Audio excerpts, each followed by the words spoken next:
Good evening, everybody. Hello, hello. This is a little low. All right, can you all hear me? Just encourage you all to take your seats. We've got a live broadcast starting in about 30 seconds, so it'd be great if you could all be seated, and then we will get underway. Thanks very much.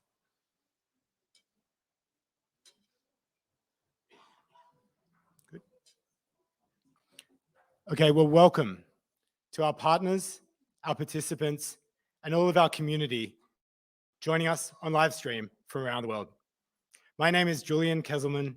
I am the Program Director of RealTechX, and it is my pleasure to be your host for this evening's showcase. To start proceedings, I would like to begin by acknowledging the traditional owners of this land, the Gadigal people of the Eora Nation, as the traditional custodians, and pay my respects to their elders, past and present.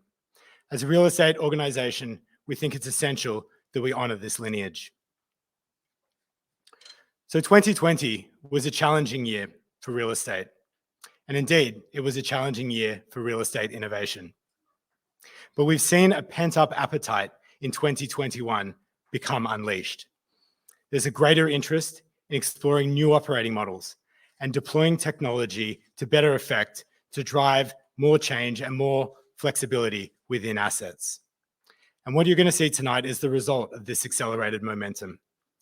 We have a showcase of 10 real tech companies who have delivered projects with our 7 corporate partners. Each of these companies has driven outcomes in these portfolios which wouldn't have been achievable without innovation and technology. We'll see projects, videos of projects that have been delivered, and then I'll invite each of the founders to share their perspectives on how innovation is going to impact the sector into the future.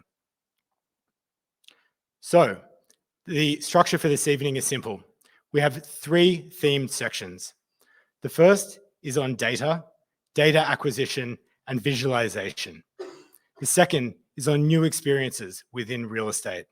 And the third on sustainability and ESG, environment, social, and governance. In each of these 3 sections, we will lead off with 3 videos of case studies that have been delivered in real-world assets with our corporate partners, and then I'll invite each of the founders up to join me for a mini panel. We'll do this 3 times across the 3 themes, and then we'll wrap up in just over an hour. So I hope you enjoy this high-impact showcase. For those of you in our audience here tonight, if you haven't already, I would encourage you to speak with our founders and engage with some of the solution demonstrations that are off in the foyer area. And then to close the session, what we're going to do is give you a bit of a sneak peek preview at what's next. So what we see as the most fundamental issues affecting the sector at the moment, what's going to be the most fundamental challenges to address over the next few years, and how RealTechX can play an integral role in supporting our partners to meet those challenges head on. RealTechX has been around for 3 years, and since inception has had the full-hearted support of Taronga Ventures. They've seen the value of this platform in catalyzing change for industry. And so it's my great pleasure to invite one of the 2 founders of Taronga Ventures, Jonathan Hannum, to welcome you all to tonight's showcase.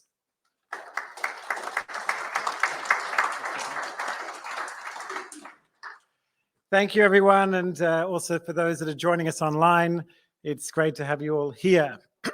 So when we conceived the business, Taronga Ventures and RealTechX, our goal was to create an ecosystem that brought together the real estate players with technology companies and tertiary institutions. And we wanted to have a great impact on the built environment. We could not be more delighted with the outcome of the program to date. And tonight, I'm going to be sharing with you some of the key highlights. So from a corporate perspective, we have collaborated with an amazing group of corporate partners And tonight I would like to highlight and thank them for their support. Of course, that includes Dexa, PGIM Real Estate, ISPT, CBRE, Australian Unity, CoreLogic, and International Towers at Barangaroo. Amazing partners, an ecosystem of real estate players looking to create change in our industry. We also had the tremendous support of groups like KPMG and the High Growth Ventures team, and universities such as Monash University, UTS, and UNSW. And the entire program was kicked off with the support from the federal government through the Department of Industry, Science, Energy, and Resources. Avi and I want to personally thank you all for this commitment to change. RealTechX as a program has now received more than 490 applications from emerging technology companies. And this includes companies from around the globe. We have businesses approaching us from Sweden, from Israel, the United States, from Singapore, and of course, many businesses from Australia that are approaching us for funding. We have now taken 22 companies through this amazing program. And we have a diverse range of founders and emerging technology businesses, and many of these have a fantastic focus on innovation and ESG impact. Importantly, the platform has actually delivered project opportunities to every single participant and also to every one of the corporate partners. Less well known is that Taronga Ventures has actually now committed investment of up to over $10 million into these companies. The fund is actively investing into these businesses, and this is a key differentiator for this program. Our emerging technology companies get access to fantastic customer relationships, but also the ability to get access to funding. And funding is one of the biggest challenges in this space. As many of you know, the program is now expanding into Asia.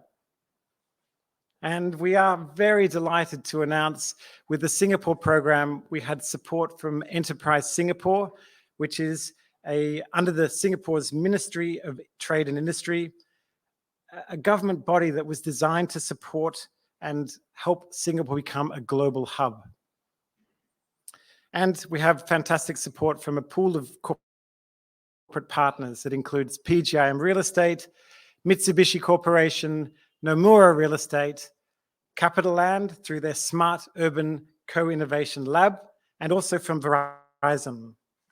And tonight, we have about 100 people in the room and almost 500 people across Asia dialing into this.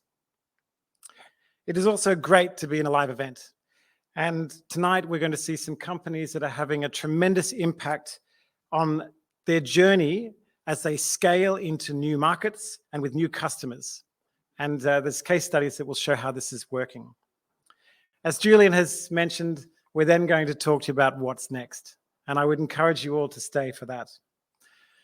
It's also, I would love to thank Julian and the RealTechX team, Chanel and Ben, for their incredible work. You guys have a founder-first mentality, and it shows. You actually care about the businesses that we're supporting. And now it is my great pleasure to introduce Deborah Coakley, Executive General Manager, Funds Management at Dexa, to get proceedings underway. Thank you, Deb.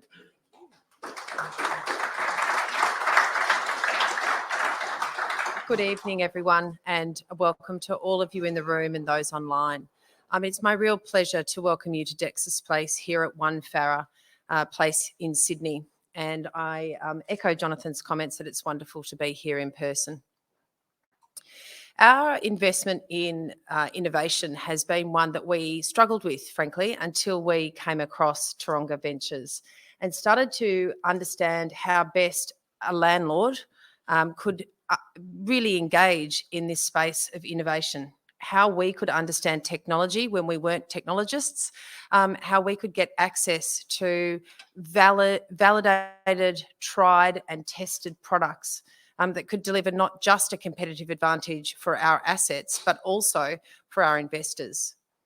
Our investors are very ESG focused, and you heard Jonathan then just refer to ESG impact. For us, it's ESGI, which is ESG innovation. And our work with Taronga and with RealTechX is all about that I component. How do we get the E, S, and G working for our investors and for our tenants through innovation? And this program and the investments made by Taronga go a really long way to supporting that strategy for us here at Dexus. Welcome also to you here at Dexus Place. Those of you in the room are at Dexus Place. And this was one of our first dipping of our toe into the innovation space. So Dexus Place was started probably 6-7 years ago as a meeting and training rooms business, but actually one that was effectively a tenant amenity.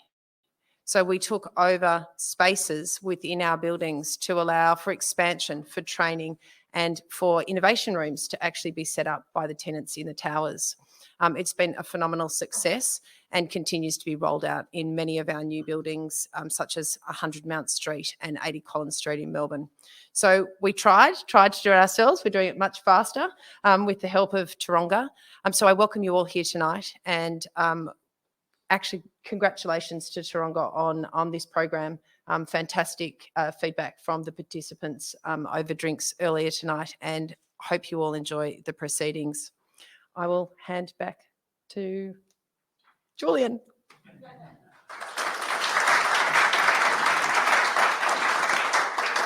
Okay, thank you very much, Deb, and to the whole Dexus team. We really appreciate your support as a founding partner to the program. But of course, there are many other founding partners that have been with us since the beginning and indeed added this year. So I would also like to thank PGIM Real Estate, CBRE, ISPT, as well as Australian Unity, CoreLogic, and International Towers. I'd like to give them each an opportunity to say a few words as well from their executives for why innovation and technology is important within their businesses, why they've chosen to support a platform like RealTechX.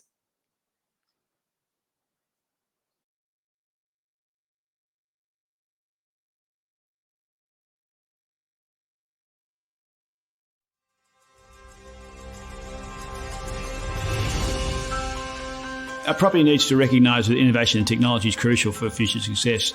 The customers change fundamentally in the retail world and the commercial world. Unless businesses like ours adapt to the way customers are changing and their needs, we'll start to fall behind. And the innovation and the digital technology that's drive that innovation is the key to that change.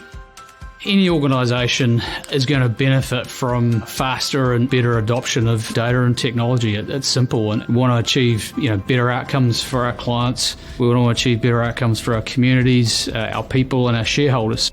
Institutional capital partners are looking for property landlords and property developers that take innovation and technology seriously. They're really keen to understand not only the impact to the running costs of buildings and developments, but also to really have a view on the customer experience. And technology plays a massive role in both of those areas. Bringing technology into our assets is something that I think everybody now needs to think about a little bit more. Purely because technology is moving at such a rapid rate, without being explicitly focused on it, you can end up being left behind.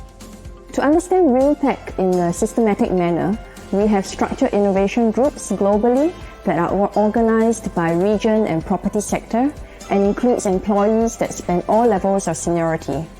It is a constant evolution around the way we work and the way we operate.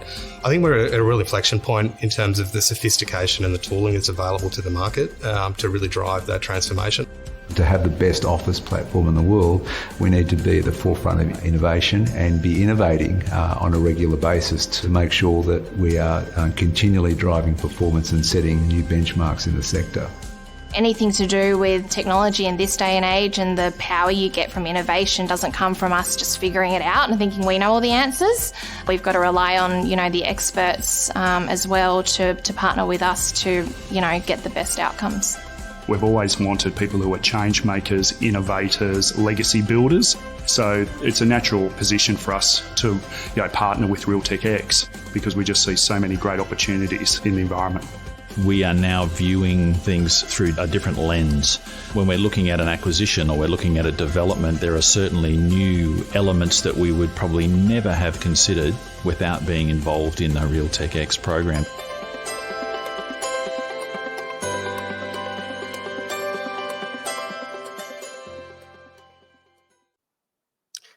And again, I would like to provide a very sincere thank you from the whole RealTechX and Taronga team to all of our corporate partners. You are the engine that makes this platform possible. So let's get underway with the showcase. The first of 3 sections that we'll be looking at tonight is around data, data acquisition, and visualization. The last 18 months has been a trying time for the real estate sector for both developers and owners unable to visit their projects and their portfolios. So the need for remote inspection and real-time feeds of what's happening on the ground has been crucial. And then beyond the immediate moment, there's a longer-term trajectory of new technologies that is driving a deluge of data opportunity.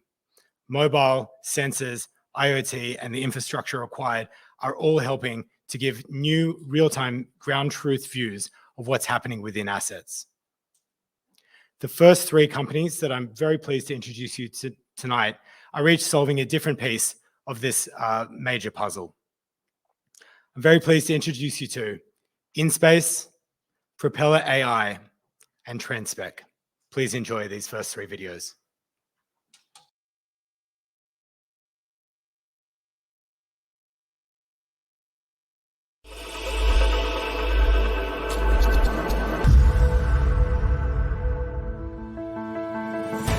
We are now in a new era of real estate where people can virtually walk through any property from their device and make an informed decision. InSpace creates property virtual tour technology for landlords and agents so they can sell their spaces more quickly and intelligently.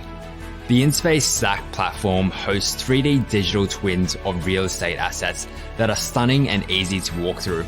Owners can share their stack as a web link on listing sites and social media. In seconds, content can be updated, such as availability and nearby highlights, and agents get inquiries straight to their phone.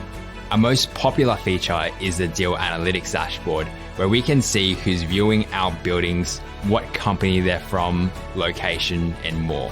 We also operate InSpace Studio, which is Asia Pacific's leading platform to order visualization content. This includes virtual tour creation for existing assets and CGI to showcase new developments and fit-outs.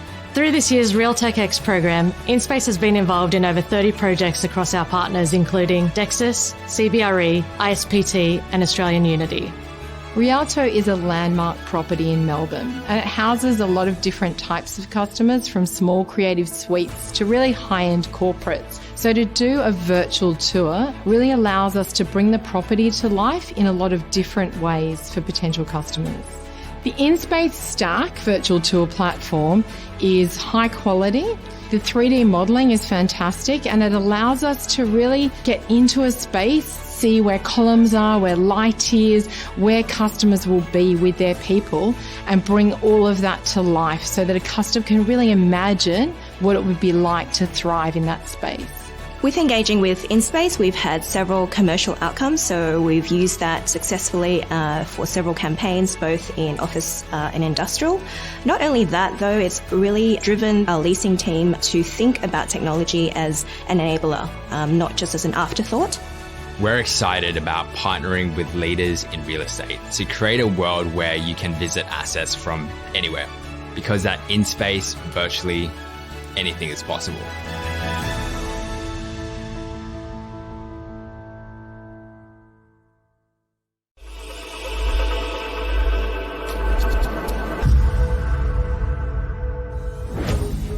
Today we live in an age of data abundance, with on-demand computing that allows us to process huge amounts of data using artificial intelligence. These capabilities can be harnessed to support better decision-making within the real estate sector. This is our mission at Propeller AI. Propeller AI is a real tech business that uses artificial intelligence and big data to generate insights for property owners and developers to improve their decision-making during any form of site assessment. Even today, major property decisions are still being made with limited information, based on intuition and gut feel, without any supporting evidence or justification. We use mobile phone, demographic and psychographic data to provide deep insights about the assets and sites. What types of individuals are currently using that asset?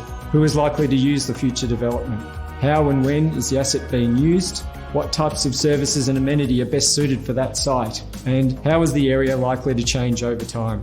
We want to support property companies through the feasibility, planning, and design processes to ensure that assets provide the appropriate amenity and customer experience for their tenants and occupants. Because getting that right, whether it's an office building, a residential or mixed-use development, a retail precinct or community infrastructure, creates vibrant places, which supports customer acquisition and retention and ultimately drives rent and asset values. ISPT was interested in exploring new ways to generate insights about the individuals working in their office assets. This led to a collaboration between Propeller AI and ISPT to develop a novel approach that combined consumer profiles and mobile phone data to understand building occupants at an individual level. The insights produced through this innovative project informed a program of activation and events within the Lonsdale precinct in Melbourne, delivering workplace experiences that really resonated with ISPT's tenants. We have recently been working with CoreLogic on a range of exciting use cases that leverage their expansive data sets and deep property expertise to supercharge the insights derived through the Propeller platform. What we're thinking about is stitching together multiple data sets using the Propeller AI technology to solve some quite complicated problems.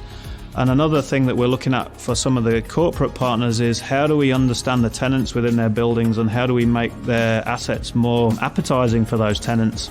The appetite for this type of customer and location intelligence is increasing across the property sector. Property owners and developers that previously made significant investment decisions based on intuition and industry experience are now turning to Propeller AI for data-driven intelligence to inform the development and management of their portfolios.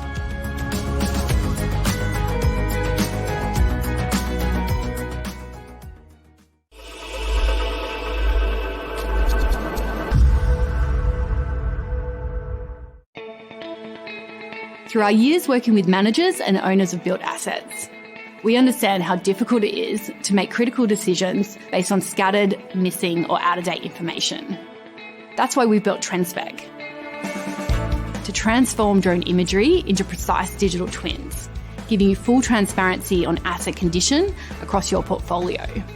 Our software gives you all the tools you need to work remotely, mark up defects, collaborate, and create reports, saving time, money, and resources.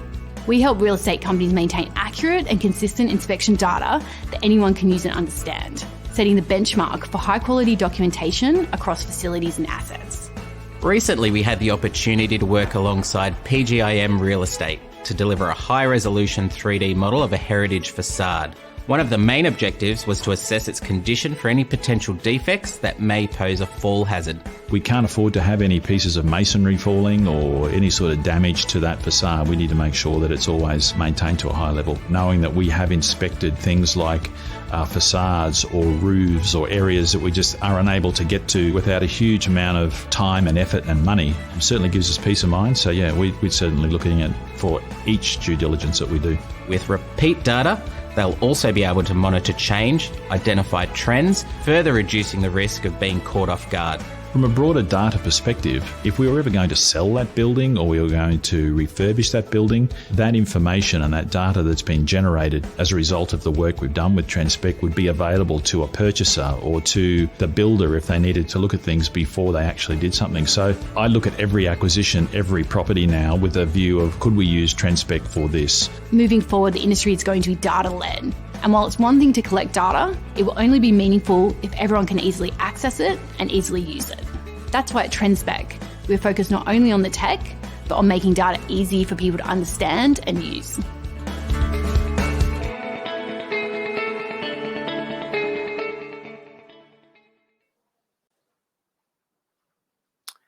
It's now my pleasure to introduce you to the three founders of these businesses, Justin from InSpace, Gus from Propeller, and Derek from TrendSpec.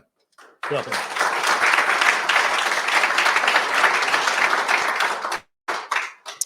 Justin, I might start with you. So I've got a question about the rise of digital. Digital obviously has seen a huge boon over the last 18 months in e-commerce, online learning, and work from home. So it's affected every industry. What is the role that you see digitization and digital playing in commercial property sales and marketing over the next couple of years?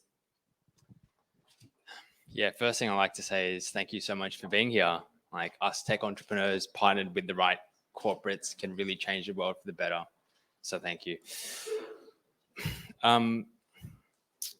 Yeah, to answer your question, last year when COVID hit, property transactions stopped because people couldn't physically inspect spaces anymore.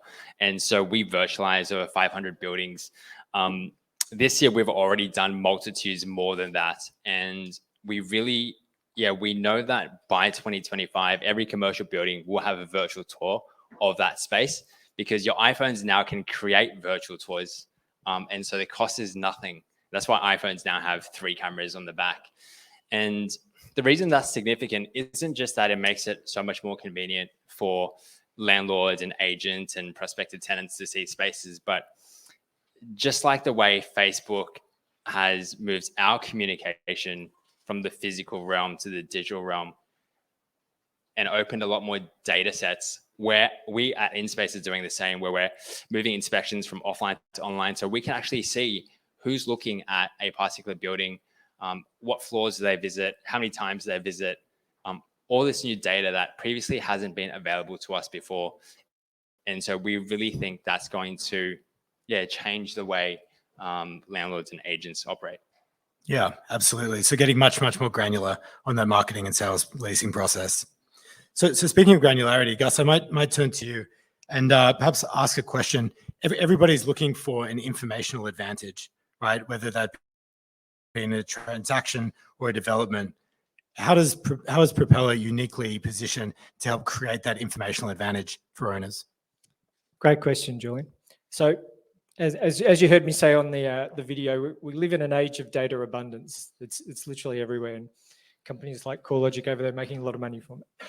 And so really though, the value is on how you can actually use that data, and where we see our expertise is being able to take and merge sort of complex data sets and sort of bind them together to add value and to really try and derive insights out of them. And so as an example, which we spoke about on the video, we have the ability to take mobile location data that's been de-identified, and we can geofence a commercial office building, could be an existing asset, or if we're talking about a planned development, we could be looking at a comparable site, and essentially understand who the people are that sort of work within that particular area, and we can bind profiles to them so that we can start to actually infer their values, their preferences, their likes, and start to get a customer experience dimension to this that previously has only been available through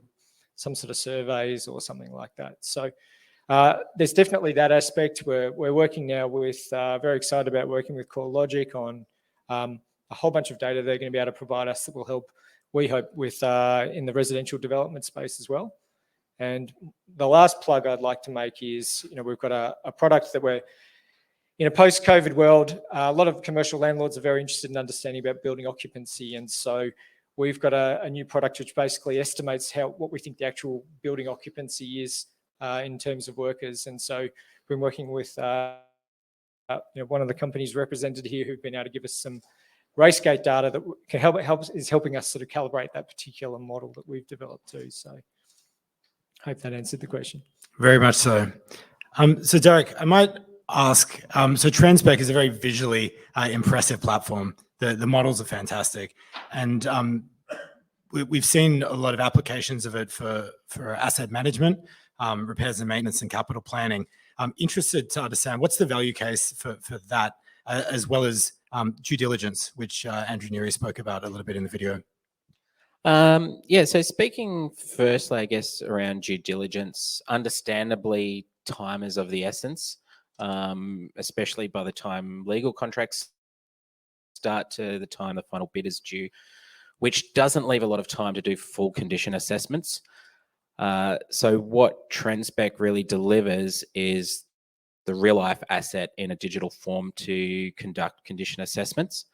And that really gives you peace of mind within days on the current condition that will then allow you to look at, capital expenditure and operating expenses and anything that doesn't catch you off guard. Because often if it's left too late by the end of the due diligence process, the contracts and legals are way too far. So if there's an underlying $20 million repair issue that you need to know about, you need to know about it quickly because that will drive valuation and warranties. Into then the asset management piece, it's really broken down into two parts. So condition assessment, maintenance planning. So what we've found across the industry, mainly condition assessments are PDF files, notes taken, folder full of photos. Often they're inconsistent, incomplete, and more often than not, they're actually completely missing with changes of stuff. It's gone home on somebody's hard drive. It's lost on a USB. So what we deliver is that real life data, which is the same as Google Earth really, but on a whole different level where you can see down to the millimeter. Then make the condition assessments, determine maintenance plans, and then share that across all stakeholders. And by all stakeholders, that includes all the way down to contractors, because often or not, when you're getting somebody in to fix something, either they have to attend site, which you pay for, they can't access hard to reach areas. We're talking facades and roofs. So that becomes expensive and timely. So either you pay for them to do that analysis up front, or you give them a model and they can plan all of that digitally without even having to attend site, which can really reduce a lot of contingency costs that they put in for their maintenance procedures. Absolutely. I've got one open question that I might throw to the panel to close out this session. So we've heard a little bit about ESG tonight, so environment, social and governance, and something we've been talking about within Taronga Ventures is that good governance requires digitization and data-led decision-making. So what do you think the risks are for owners or operators that don't digitize and don't make data-led decisions central to their management practices? From my perspective, what I've seen is it's the running of the danger of being the next Blockbuster, Kodak. You need to keep up, because somebody who's data-led, for instance, if we're talking about condition assessments, we're just talking about one. But once you start layering that data on top of each other, you then start getting all of that predictive analysis. And once we have data, we can then form AI around it. And where it will eventually lead is this whole predictive failure analysis. But you can only do that if you've got the history.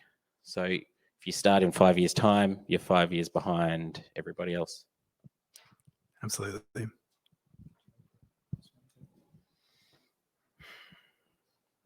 Yeah, your decisions as a business are only as good as your inputs. And so, yeah, you need data that is real time, that is accurate, and that is relevant. And the best data is the data that no one else can get. So I would start thinking about, as a landlord, as an agent, what data sets can you collect now that are really going to make a difference in the next 5, 10, 15 years?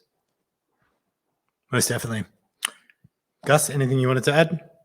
No? Okay, great. Look, thank you for those thoughtful responses. And please, a warm hand for Justin from InSpace, Gus from Propeller, and Derek from Transspec. Thank you, guys.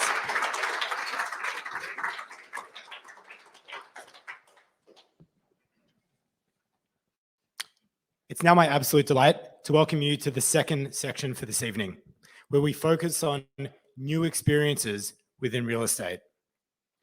Innovation within real estate is not just about augmenting existing assets or extending what we've traditionally done. It's about thinking outside the box. There are new ways of constructing buildings and new building form factors, providing huge amounts of flexibility and scalability without the same capital impacts. And beyond these new construction methods and materials, there's digital, which adds a whole new layer of experience that leverages off what is already physically there. So it's now my pleasure to introduce you to three companies that are stretching our thinking about what it means to experience the built environment: SpaceCube, Omnify, and Darabase.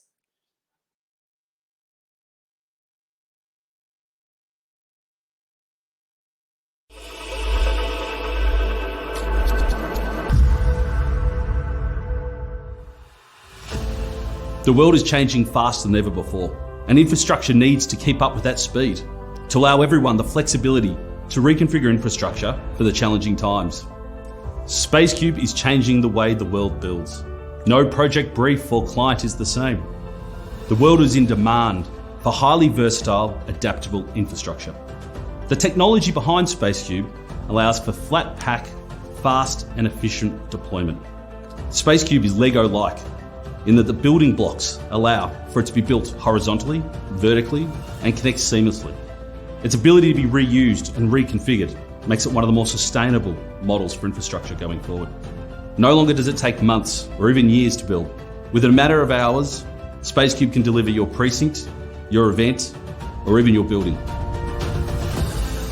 We have a very large portfolio of some of the most diverse and well-known brands in the world, and a passionate and dedicated team who love nothing more than delivering ambitious ideas.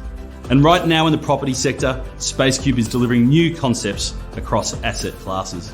In traditional retail, we're delivering brand activations, supporting our tenants.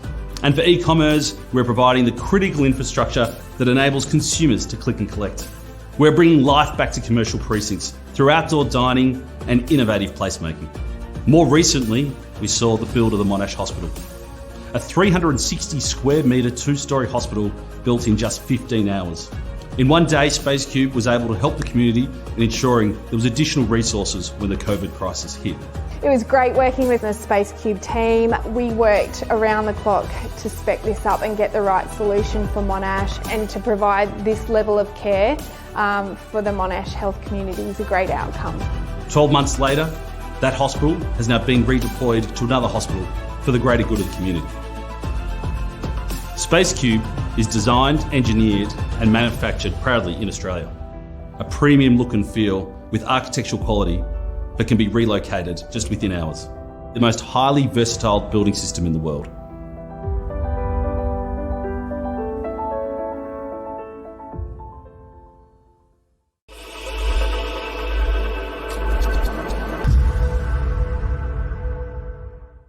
In 2020 alone, online marketplaces accounted for over $2.6 trillion worth of sales globally. And we believe this number is going to increase as more businesses identify the opportunity that multi-vendor commerce offers them, and more shopping centers add online channels to augment their offline retail offering. Hi, my name is Fabian de Barro. I'm the CEO and founder of Omnify, the most comprehensive turnkey multi-vendor marketplace platform on offer today. Omnify's technology takes the real-world experience of being able to shop from different sellers in a single visit and moves that online. Customers using our product are able to shop from multiple stores and add different items to their cart from different sellers, be able to actually choose how they want to have that delivered, whether it's click and collect or sent to their home, and they're able to do that in a single transaction. For 2 decades now, shopping centers have been losing customers to online commerce. Omnify offers a way to recapture those lost customers and at the same time participate in the value created and take ownership of their own online channel.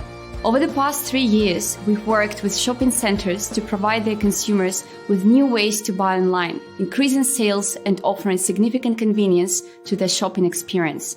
And we deliver this new consumer channel within weeks rather than months. So Melbourne Airport chose Omnify because of its collaborative approach and deep understanding of what Melbourne Airport was trying to achieve. We're also able to pivot when COVID hit through the launch of a domestic platform as well as the international. We see the marketplace evolving over time to be a completely integrated solution for all of our retailers, and it's really just making it as easy as possible for customers to buy, to explore and to know what is here throughout their journey. The success of a marketplace comes from being able to offer buyers and sellers something unique, a new way of finding, engaging, and transacting that improves the experience for everyone.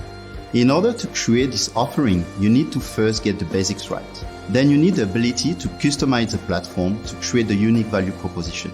This is why organizations choose Omnify. We offer a turnkey marketplace platform with extensive customization capability and the flexibility to create a marketplace in any country, leveraging our global partner network. The full value and benefits of what marketplace commerce can bring to a physical retail store are just starting to be unearthed. But importantly, Omnify is superbly positioned with both the technology and the expertise to help organizations recognize this value.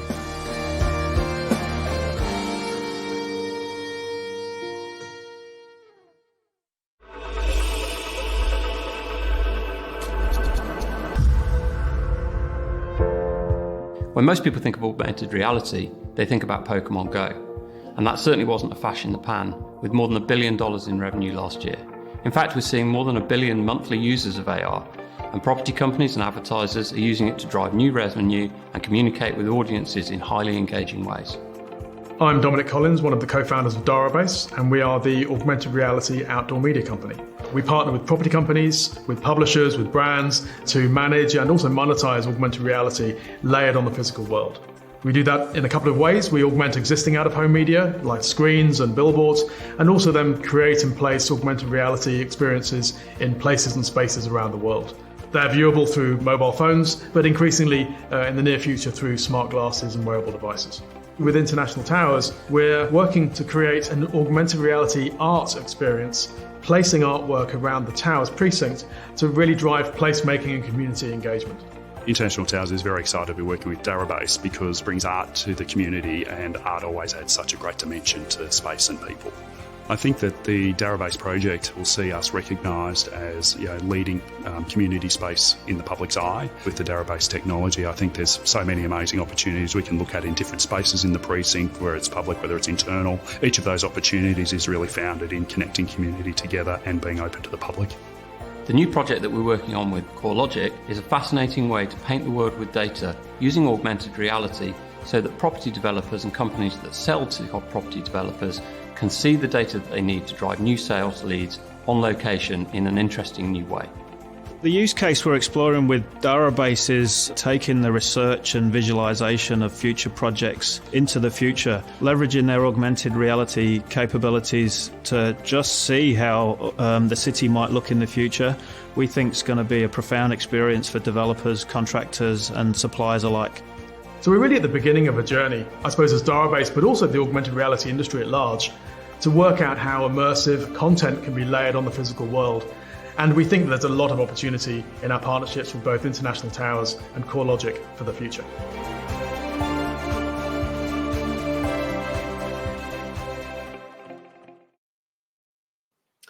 Please join me in welcoming Mark from SpaceCube, Fabian from Omnify, and Dominic from Darabase, who will be joining us from the UK in just a moment. So Mark, I might start with you. Your business has fundamentally changed over the last 18 months with a whole bunch of new use cases that have popped up. What are you delivering Space Cubes to do now, and what would you like them to be doing in the future? Yeah, thanks, JK, and thanks to all the team at Taronga, an amazing job, and all the partners here. It's been a brilliant campaign to be part of. And to your question, I think, what an amazing journey kind of for us personally, but for everyone going through COVID and a pandemic and what that means. And saw some examples of, our journey was kind of from hospitals to hospitality. What could we rapidly deploy infrastructure for what was needed at that time? So now we use that kind of history and go, well, where does that take us in the next 24 months? And I think one thing that really resonates with many of us is the world always changes, but I'm not quite sure it's changed at this pace. It is rapid. Decision-making is quick. We're now starting to think about budgeting in quarters rather than full years. Strategic plans are now about 2 or 3 years, not 5 to 10. We need infrastructure like anything to be immediate. We want things now. And the idea of planning 2-3 years until we can actually get the bricks and mortar construction occurring, we've kind of lost the moment. We've lost our edge. We've lost the adaptability and the flexibility. So for SpaceCube, I think the biggest kind of area of interest that we're getting right now is how do we provide a solution where infrastructure can play a role with our larger digital and marketing teams. Now, whether that be in retail spaces for better customer engagement, the events and some of the pop-ups that we do, how do we increase that experience? But how do we also trial things such as click and collect with infrastructure that could be relocated, could be reconfigured, and can be redeployed so that sustainable nature of infrastructure can be moved and changed rather than building something that we think that's going to be there for 50 years. And I think that'll play out as well in some of the property sector pieces we're talking about, and really that transitional infrastructure. And I think that's the exciting journey, personally for us at SpaceCube, is how do we play our role with transitional infrastructure in an incredibly fast world?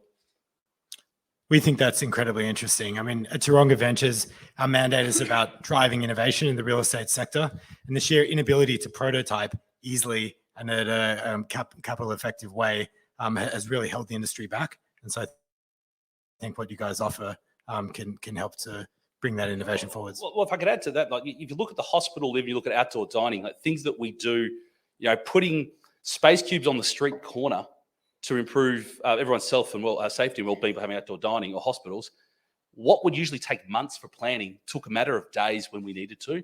And I think that's the great opportunity as well. How do we start to use pre-engineered structures to actually fast-track some of this decision-making? Most definitely. So Fabian, I might turn to you on this topic of defensibility and flexibility in asset portfolios. We know that traditional retail has been under pressure for a very, very long time from e-commerce and online. So what role do you see Omnify playing in supporting retail asset owners in creating more defensibility within their portfolios? Sure. Thank you for the question, by the way. And we're so excited to get up here. One of the things that we've seen, and I'm sure everyone over here who actually is an asset owner of a shopping center would probably recognize this as well, is e-commerce was always the big bad wolf, right? It was always coming after what you were always, historically there to do, which is be a landlord and have properties for which you could take rental lease for, a square footage area. That's changing massively, and there's been obviously a massive trend towards e-commerce and so on. And we all know the impact that that's had on retail, and not to mention last year with the number of shops that closed because people couldn't even go to shopping centers, right? So one of the things that we look at when we look at marketplaces and what it offers for physical retail is it's not just about transforming and offering customers a new way to buy. That's a given, right? People are already shopping online. Click and collect is everywhere. The big grocery retailers are already doing it. So it's not really about just, keeping up with the Joneses and doing what somebody else is doing, but it's about thinking about what you are as an asset owner and what you are as a landlord. It's not just about leasing space. It's about helping businesses sell. It's about being there to be a facilitator for commerce. And if e-commerce is where things are going, and let's be honest, that's where it is going, then it's about creating a digital twin of that physical asset so that customers can still buy online the way they would if they were physically in your store, which is I can buy from everybody at the center in one single transaction, have it delivered to my home, or I can then click and collect it on my way out of work, make it easy for me to shop at your center, right?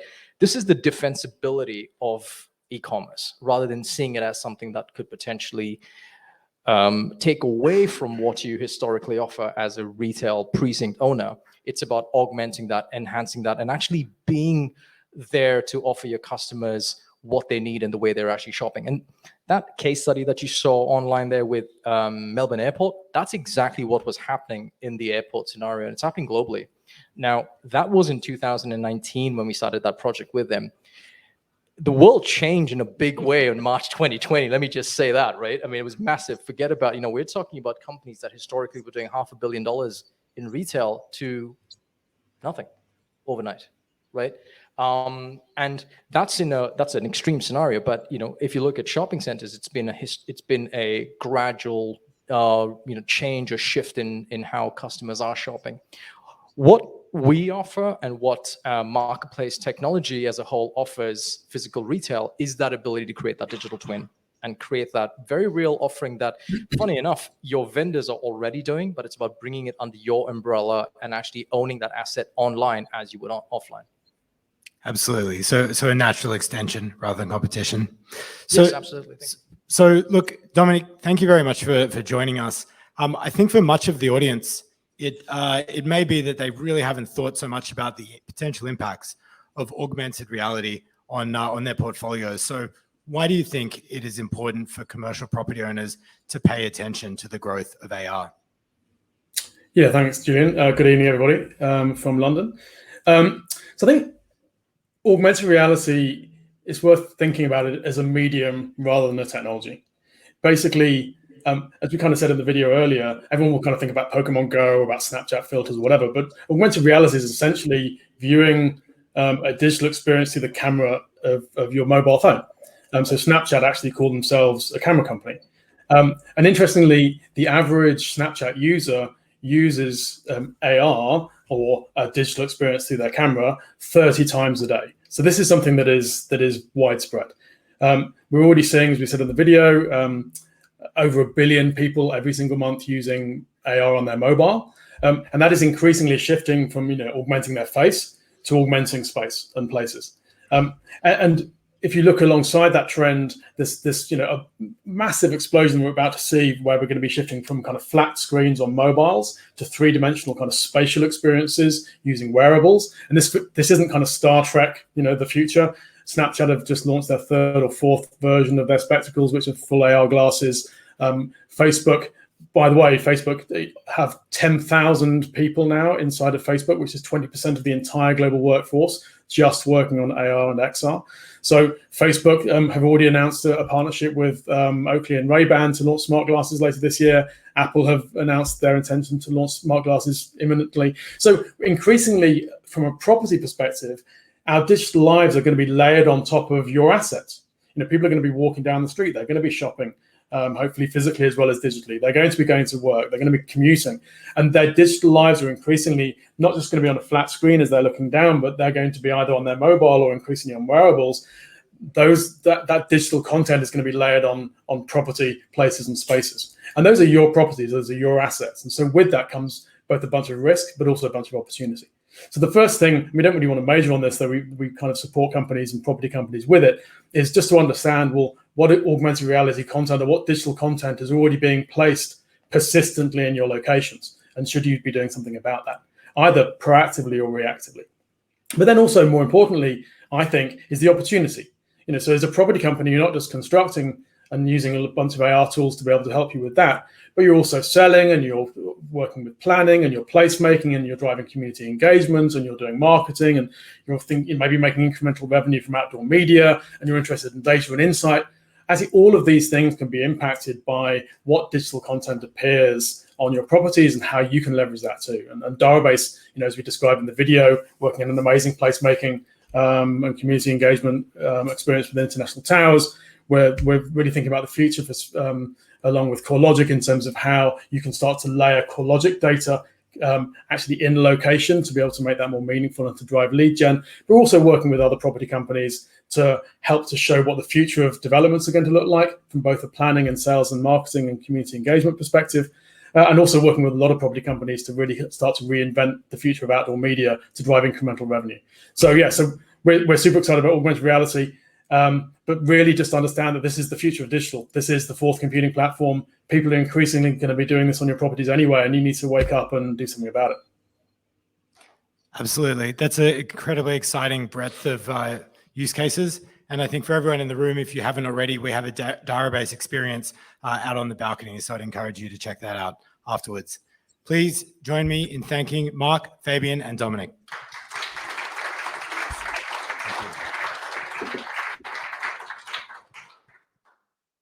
Excellent.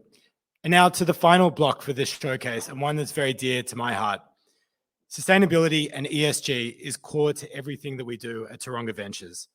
Over the last 12 months, we've gone through an extensive process to become certified climate neutral. And indeed, we've worked with all of these companies in the RealTechX program to help them understand, measure, and report on their own ESG impacts. This year's cohort is overweight with ESG companies. So for this final block, we will have 4 companies, each creating novel solutions that are shaping the world for the better into the future. I hope you enjoyed these videos from Illume, Qflow, Port, and Valen Energy.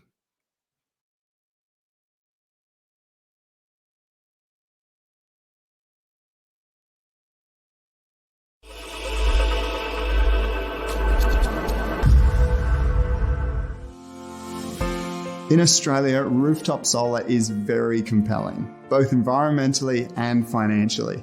And it's led to over 1/5 of our roofs having solar installed, which is a fantastic number of people reducing their electricity bill and their carbon footprint. But this opportunity to do so has only been available to homeowners of standalone detached buildings, leaving multi-dwelling residents missing out on this rooftop solar revolution. Illume was founded to change that. So we built the SolShare, the world's first solar power division control system, which for the first time allows rooftop solar to be affordably and easily installed on multi-tenanted buildings. The SolShare is proudly Australian designed and manufactured. It allows a single solar rooftop installation to be shared by multiple people that live in that building. A SolShare installation is best suited to low-rise buildings with less than 8 stories. This breakthrough technology is a fantastic opportunity for community housing providers and multi-family property owners to gain access to clean and affordable energy from the sun. The SolShare dynamically distributes the solar to optimise tenant savings and asset owner revenue. These benefits, unlocked by the SolShare, are already being enjoyed by housing providers across Australia. Housing Choice Australia is a national not-for-profit housing association. We have property portfolios across 5 states currently, and we have around 7,000 properties.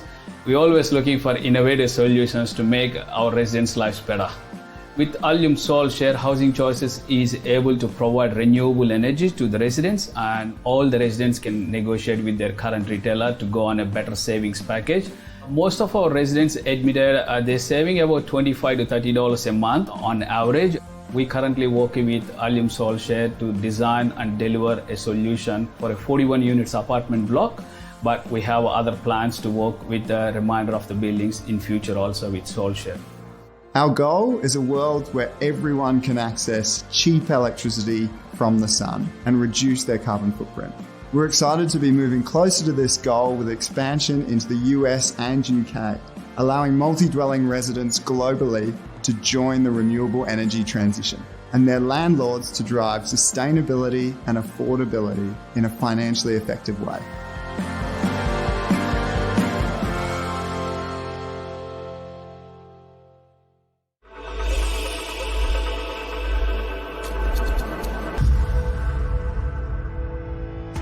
We've seen huge change in the engineering construction industry over the last 12 months, but also this massive drive towards net zero and having more transparency around the materials that are going into our buildings has made it more critical for investors and developers to be able to see what's going into their assets, and for contractors and the supply chain to be able to track and manage those during the build process.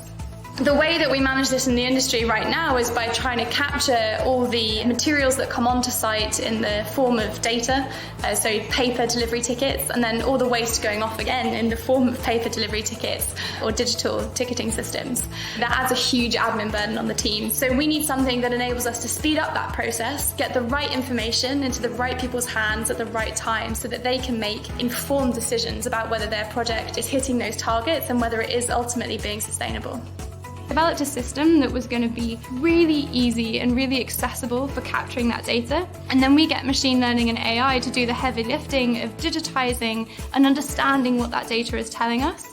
We're also providing proactive data insights. So we're actually asking questions of the data from a project perspective and from an industry perspective to try and say, what can we learn from this? Can we eliminate carbon emissions? Can we identify suppliers that maybe need a bit more support to make sure that they're able to deliver to the standards of this project? Can we identify opportunities to eliminate waste or improve the sustainability of the products that we're using during construction? For us at Landscape, the Forge is a really special project. It's a demonstration project for the Transforming Construction Challenge. And what QFlow did that was really attractive was they brought complex technology to bear using artificial intelligence and machine learning to really interpret data that was acquired in a really simple and straightforward way, using a technology that most people have in their back pocket, a smartphone. So by taking a simple photograph, that information could be captured at a point in time, easily uploaded into the platform. From there, it could be analysed and the data put in a position where you know it's accurate, and therefore it's a suitable basis for people to make data-led decisions. The whole idea is to drive efficiency, and data streams are key to doing that. And the great starting point is QFlow.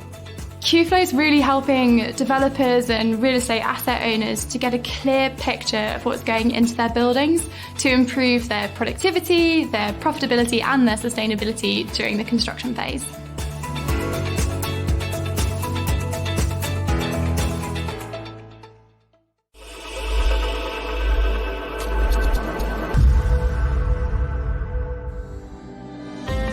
Around 80% of all critical and non-critical services within the real estate sector are outsourced in some way, shape or form, creating a huge degree of exposure from supplier risk.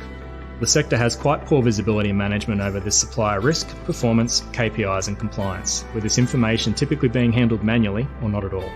Compounding the above, ESG is a big driver within the real estate sector, both from a legislative standpoint, but also from a reputational perspective. Board is a cloud-based technology platform focused on building better insight, governance and management between a real estate organisation, its suppliers and third parties. The model is aligned to the specific needs of the real estate industry, whilst also being able to be configured to the particular needs of your organisation. One of the key differentiators with this technology, though, is the ability to collaborate with suppliers, bringing them into your ecosystem to drive outcomes together. Examples of this is work we've done in collaboration with the New South Wales Government, working to improve supply performance management and transparency across a number of key capital works infrastructure projects. In all these projects, we implemented a standardised approach to performance management and risk management, giving centralised insight on who was performing and not performing, and which suppliers were risky and the nature of that risk. Through introducing the Port platform, these organisations get better transparency on not only the performance of suppliers, but the key nature of suppliers, such as disability and inclusion and Aboriginal-owned businesses. By moving to a model where the engagement with suppliers was seen as a relationship, both parties could quickly drive towards a common outcome. One of the key learnings from the work with the public sector was how universal these outcomes are more broadly, giving us a clear path to take our capabilities from public to private. A more novel application of our technology is a use case we've identified with one of the leading data aggregators in the sector, CoreLogic. CoreLogic uses hundreds, or if not thousands, of suppliers in a specific vertical in the valuation space, and the Port solution potentially could help us solve some of the governance, compliance and scalability challenges that CoreLogic faces every day. What we expect to achieve out of that is a better experience for some of the organisations we partner with, and also helping our organisation be more compliant in a more seamless fashion. Port is positioned to directly challenge and change the way that the sector relates to its suppliers, tenants and investors, systemising, automating and collaborating. The outcomes enabled by the technology yield a wealth of performance and ESG impact information, allowing Port to work with the sector to drive it to new heights.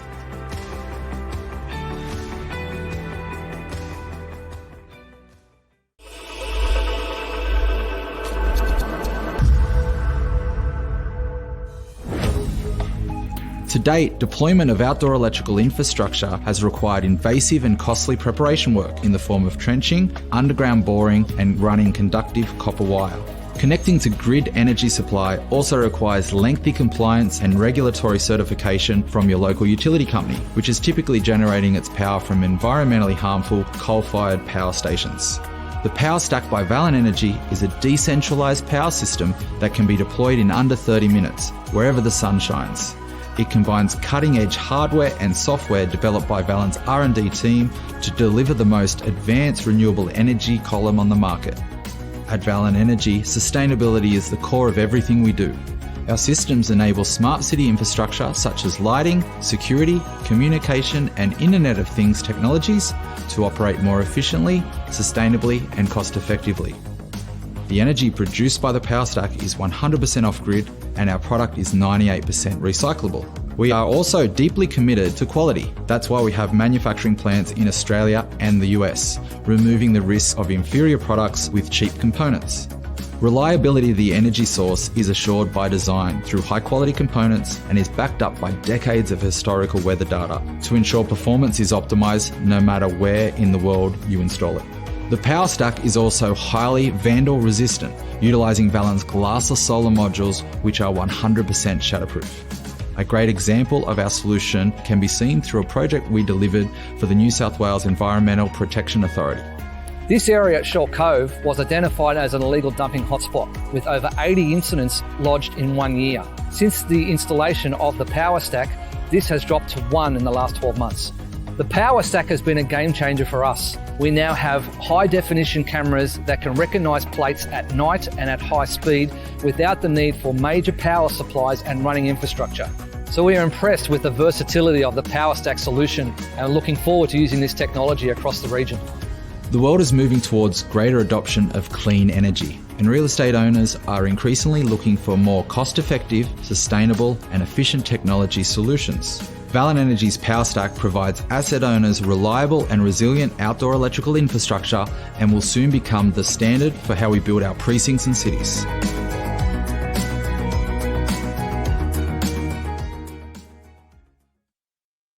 Please join me in welcoming the founders of Illume, Valen, Qflow, and Port.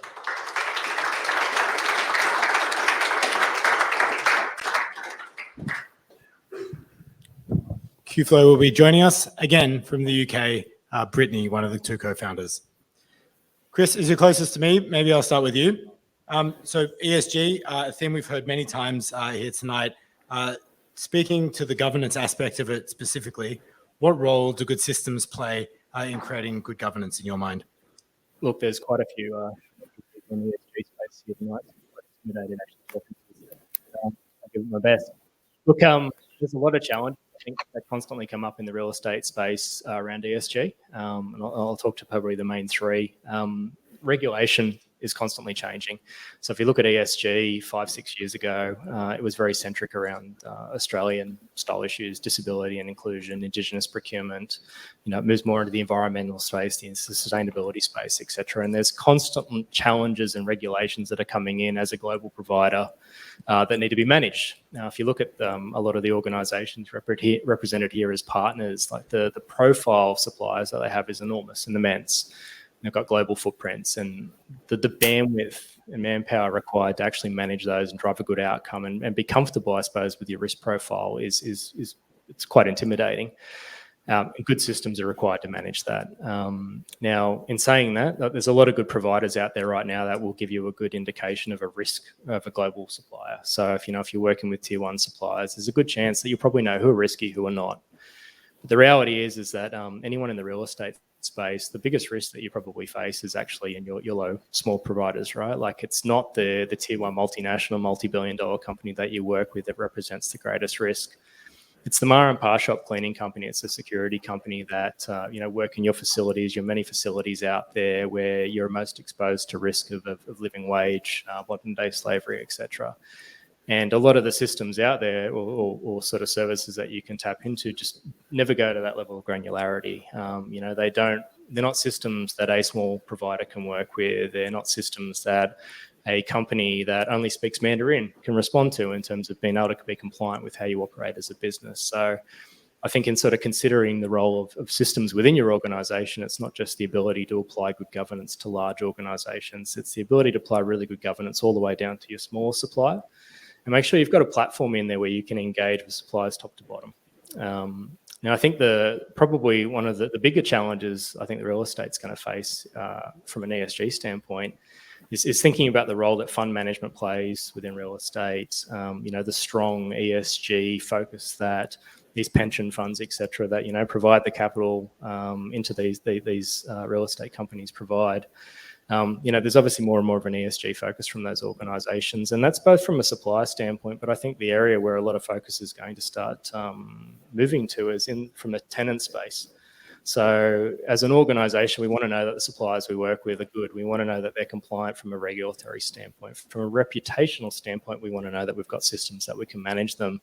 But I think there's going to be additional challenges coming up from a government standpoint from the tenant space. So as an investment fund that's developing and building these properties, do we know that the tenants that we're bringing into these properties are also ESG compliant?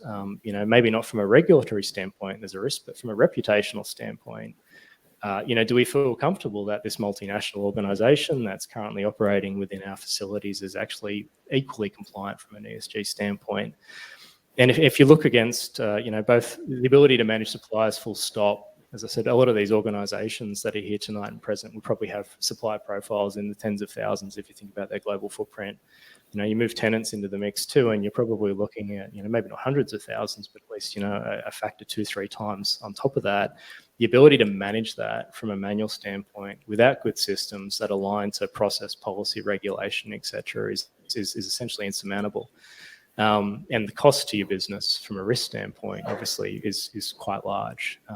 So I think right now, I would say systems are currently critical, but they're only going to get more and more critical as we move more into new regulation as there's additional drivers from things like the UN SDGs, and then obviously like this sort of focus, this lens on not just the supplier but also the tenant as well.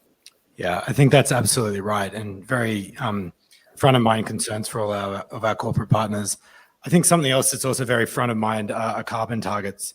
And so all of the major REITs and developers have set net zero, or in some cases net positive targets to work towards. And so perhaps, Britt, I might like to turn this question to you.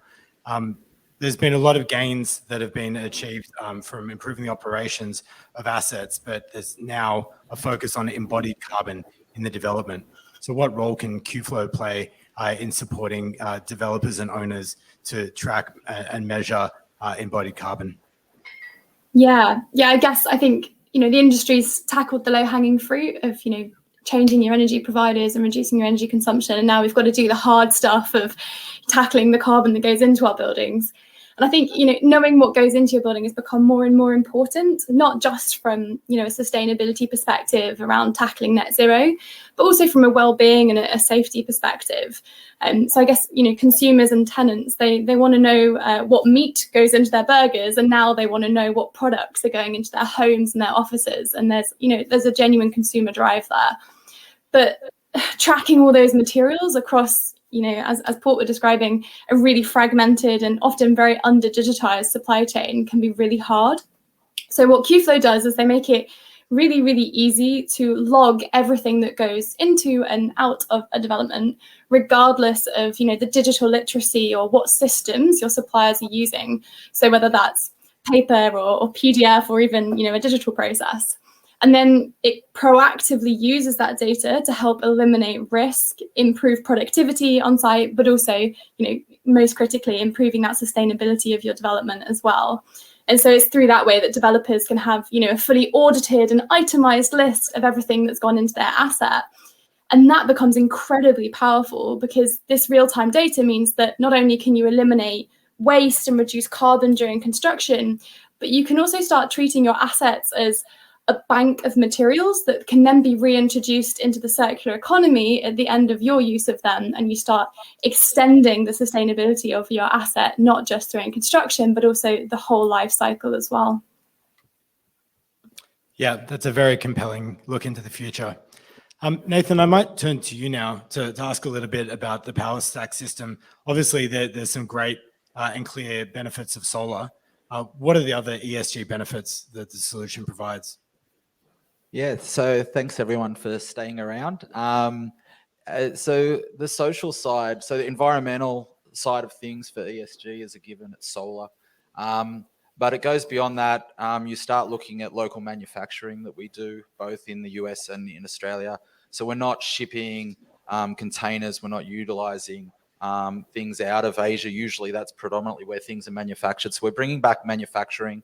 So straight away, not having that transportation, not having those ocean vessels in play, plus the added benefit with the social side of manufacturing locally, local jobs and recruiting local talent to produce this product, to enhance this product, and to see this product see its full potential is critical for us. But further to that, with social, with the social side of things is, we're deploying security systems and lighting systems instantly. Like in half an hour, you can have a product installed, supplied foundations, everything. You're not disrupting the community. You are not running cable underground. You're not putting copper conductive wire. So straight away, safety and security. And then that starts pushing into some of the other things we're doing in some of the AI things. So counting people coming in and out your shopping center, number plate recognition and how many times a car might pass by, traffic management, fire detection, ice on roads. So socially, that's protecting the community. And we're deploying these anywhere in an instant. So straight away, we're cutting the red tape when it comes to not having to deal with the utility. You're just literally bolting this to the ground and utilizing multiple technologies on the one pole. Great. So a very broad set of benefits for the community. So Cam, I might wrap with you. Also another locally produced piece of hardware out of Melbourne, but now you're moving internationally. What was profiled in the video was a social housing project. But with your move into the US, what's the value case of a loom for multifamily over there and the expanding build-to-rent market here in Australia? So yeah, I mean, social housing is a important market for us, and we're very proud of that. I mean, unlike a lot of these flashy new technologies that usually start premium and then have the intention of trickling down, but rarely do, we're trying to flip that, start with the people who really need the savings the most, who have been left out historically, and then move up. But as you say, we have broader horizons than just that, and the build to rent, particularly in the US, where it is the predominant ownership structure of these multi-tenanted buildings, is really exciting for us. And the model there is that the landlord owns the asset, so they own the solar system on the common roof, and then they sell the energy to the tenants who live in those buildings, obviously at lower cost than utility electricity or grid electricity. So from the tenant's perspective, that's great. They get access to cheaper, cleaner power for no upfront costs. But importantly for the landlord, it's also financially effective. In addition to their ESG outcomes that we've mentioned around both the environmental and the social good that can come with it, they can make a return on owning these assets. They can increase their NOI, they can increase their asset value as a result, and as a result have a kind of financially effective offering for both sides. And then the final piece that's really valuable for them, especially on these kind of old multifamily buildings, which is a lot of our kind of sweet spot market segment, is these landlords don't have a lot of visibility or any visibility into what's going on from an energy perspective in these buildings. And as a result, it's hard for them to make informed decisions on sustainability or affordability for both themselves and their tenants. So kind of to bring full circle back to our initial session, the installation of the shared solar system doesn't just allow the ESG outcomes and the financial benefit, but also gives them data visibility and allows them to make data-driven decisions on their energy management in these buildings. Nicely brought home. Please join me in thanking Chris, Nathan, and Cam, as well as Brittany. Thank you. Thanks, guys. And with that, we conclude the showcase portion of tonight, but we did promise you one more thing, which is an exclusive preview of what's next. So RealTechX for the past 2 years has been focused on efficiency, productivity, and competitive advantage for our corporate partners and ultimately industry. But within this set of pretty standard corporate objectives is a deeper values-driven set of ESG and sustainability focuses. And indeed, all of our partners know that this is critical to the future of the industry, as well as all 22 of the RealTechX companies that have come through so far have a very clear ESG mandate. So extending this theme, I'm very pleased to give you a preview now of what's next.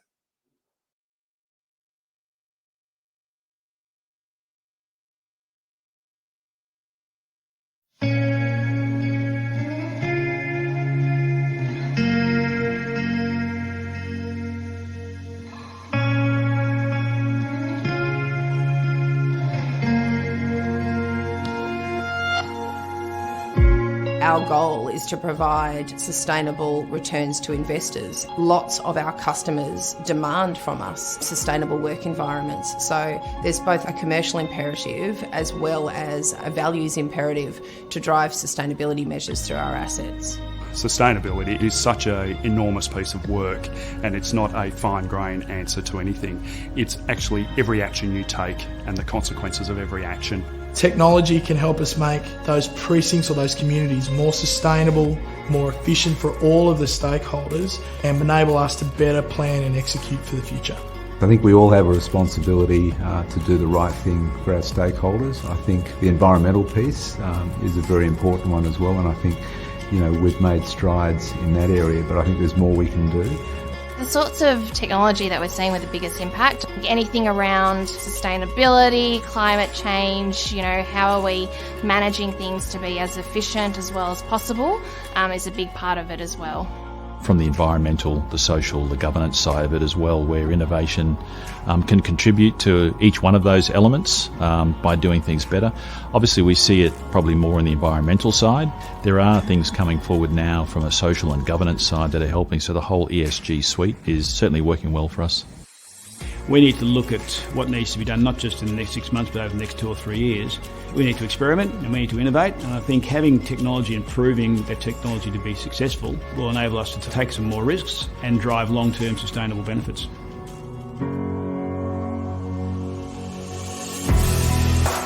As an industry, we must actively seek opportunities to innovate if we're to truly address the challenges that face the built environment. The real estate sector has to do more to support emerging and existing technologies that can drive an impact across our portfolios. At Taronga Ventures, we believe that technology has the most important role to play in reducing our environmental and social impacts and also in creating more sustainable communities globally. We exist to support emerging technology companies as they look to drive innovation and technology across the real estate sector and the broader built environment. One of the key questions that we keep being asked is what's next? We now have an incredible opportunity with a pool of global investors, some of the largest owners of real estate, to have a defining impact on the built world in which we live, work and play. We welcome you to join us as we drive impact through the real estate sector.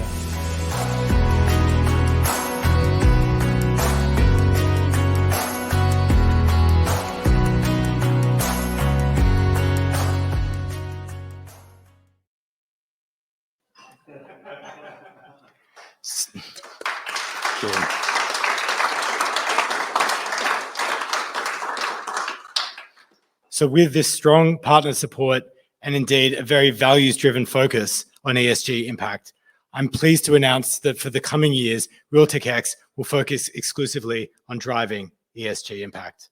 We will be selecting companies that have a clearly defined and clearly measurable ESG mandate and can deliver outcomes for our corporate partners. And for our corporate partners, we will be supporting them to elevate the ESG focus and drive a culture of ESG attention throughout the organization. RealTechX has had an international focus, and to drive meaningful ESG outcomes, we need coordinated global action. We welcome interest from corporates regionally, across Asia and across the world that are looking to elevate and drive better ESG impact throughout their organizations. So with that, I'm going to close tonight's showcase. I would like to provide a very sincere thank you to all of our corporate partners here in the room and who have supported the platform since the beginning. A very sincere thank you to the RealTechX team and the rest of the broader team that made this showcase possible. Taronga Ventures for backing RealTechX from the start and believing in the value of a platform that drives industry change. And of course, from all the founders that you've heard tonight. We hope that you can join us for the next few years of ESG impact with RealTechX. Thank you.